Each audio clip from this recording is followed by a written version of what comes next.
Atklājot šī gada velo braukšanas sezonu, biedrība Rīgas velo nedēļa sadarbībā ar Rīgas domu un citiem velo aktīvistiem no 26. aprīļa līdz 5. maijam rīko Rīgas velo nedēļu. Velo nedēļas programmā ietvert vairāk kā 25 dažādi pasākumi, kas saistīti ar riteņbraukšanu. Es aicinātu ikvienu riteņbraucēju un jebkuru citu pilsētas iedzīvotāju izvēlēties kādu no sev tuvākajiem pasākumiem, jo ir gan tādi jauni urbānie sporta veidi kā mini-treks un velopolo sacensības, ir pilsētas turisma, tādas pilsētas medības ar riteņiem, kur brauc un orientējās pilsētā. Ir pasākums, kurā vairākas reizes mēs ar riteņiem ekskursijas organizēsim. Tad būs velokino pasākums. Mēģinām aizvien vairāk attīstīt tieši kultūras sadaļu, jo mēs uzskatām, riteņbraucēji ir daļa no Rīgas kultūras dzīves. Un es pats piedalīšos diskusijas vadīšanā 2. maijā Spērga bazārā birojnīcā. Un mēs tieši runāsim par pilsētas centra attīstības scenārijiem un mēģināsim saprast vadošo politisko spēku redzējumu riteņbraucēju vietu Rīgas pilsētā.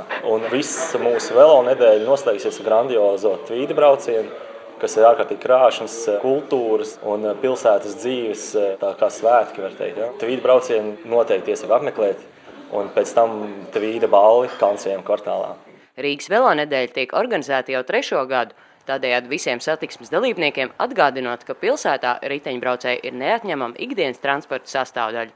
Bez tam riteņbraucēju skaitam ir tendence ar katru gadu palielināties. Protams, mums ar katru gadu šie velosipēdisti arvien vairāk parādās uz ceļiem, jā. Bet tomēr gribētos, lai tā statistika slīdētu uz leju.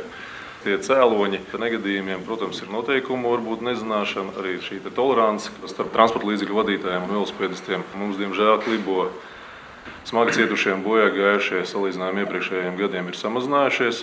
Tas ir pozitīvs moments, tomēr ņemot vērā to, ka velosipēdu skaits palielinājies, negadījumi, kuros iesaistīti velosipēdisti, tomēr ir pieaudzis. Ja, tas tikai loģiski, jo šis īpatsvars ir palielinājies. Viens no velo nedēļas centrālajiem notikumiem ir velo parāde 1. maijā, kas 12. dienā sāksies no Brīvības pieminekļa. Jāatzīmē, ka tradicionāli jau 10. gadu pēc kārtas 1. maijā notiek arī kritiskās masas velobrauciens, kas ir velo entuziastu pasākums bez definētiem organizatoriem. Arī šogad, līdzīgi kā pērn, Rīgas domas organizētā velo parāde notiek tajā pašā dienā un ļoti līdzīgā laikā. Tādējādi sašķiļot riteņbraucējus 2 grupās. Velosipedistus sadalītu 2 grupas. Viena grupa ir tie cilvēki, kas pārvietojas būtības katru dienu, vai vismaz ļoti regulāri, ņemot vērā laika apstākļus. Un tie ir cilvēki, kas ar kritisku masu, ar savām aktivitātēm, viņi grib padarīt pilsētu, kas ir ļoti labi un kas ir ļoti pareizi, draudzīgāk tieši velosipedistiem. Un viņam ir viens mērķis. Kad nosacīt var pateikt, ka ir sezonas sākums, jo pēc būtības šai grupai nav tāda jēdziena kā sezona beigas, sezonas sākums, jo viņi pārvietojas gan janvāri, gan jūlijā. Vienalga vai ir sniegs vai ir vasara. Otra daļa, kas pēc būtības ir skaitliski krietni liela, ir tie cilvēki, kas pārvietojas ar velosipēdiem neīpaši regulāri. Vasara, pavasara, attiecīgi, kad laika apstākļi ir labvēlīgāki, un viņi to dara pēc būtības ar krietni mazāk pieredzi. Gan pārvietoties pa pilsētu, gan ņemot vērā visus citus aspektus. Un tas liels pasākums, ko organizē Rīgas pašvaldība sadarbība ar valsts policiju, ko mēs darām visu to kopā, tas ir pasākums, kas ir domāts tieši šai otrai grupai. Mēs gribam, lai krietni vairāk cilvēku izmantot velosipēdu vismaz neregulāri. Cik no viņiem pēc tam kļūs par nosacīt profesionāliem velosipedistiem un sāks izmantot velosipēdus katru dienu, un pēc tam pievienosies kritiskai masai, jo viņiem būs jau pavisam cits prioritāts, jo viņiem rūpēs krietni detalizētākas problēmas Rīgas ielas, jo vairāk, jo labāk. Līdz ar to es negribētu, lai viens pasākums konkurētu ar otru, tie ir pēc savas filozofijas un pēc savas būtības ļoti atšķirīgi.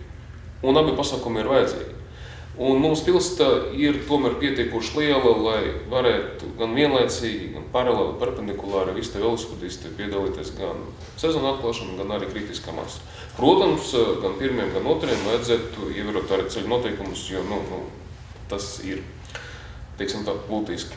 Mums nav nekas pret, ka kāds izsaka savu viedokli un grib pievērst uzmanību šīm aktivitātēm, ja, bet, kā jau es minēju savā iepriekš teiktajā, ja, tad mēs gribētu, lai šī kritiskā masa tomēr saprastu, ka noteikumi ir rakstīti priekš visiem vienādi. Un, ja policija tātad lūdz, teiksim, ja kaut kādā veidā viņi grib pārvietoties pa pilsētu un teiksim, sevi prezentēt un pievērst uzmanību, tad tā kā vajadzētu šīs prasības ievērot, lai neradītu gan stresu, neradīt šīs kaut kādas, teiksim, nesapratni, ja, kāpēc policija tātad ierobežo kaut kādā veidā norāda uz kaut kādiem pārkāpumiem, ja, un nedod brīvi viņiem pārvietoties tā, kā viņi būtu izdomājuši.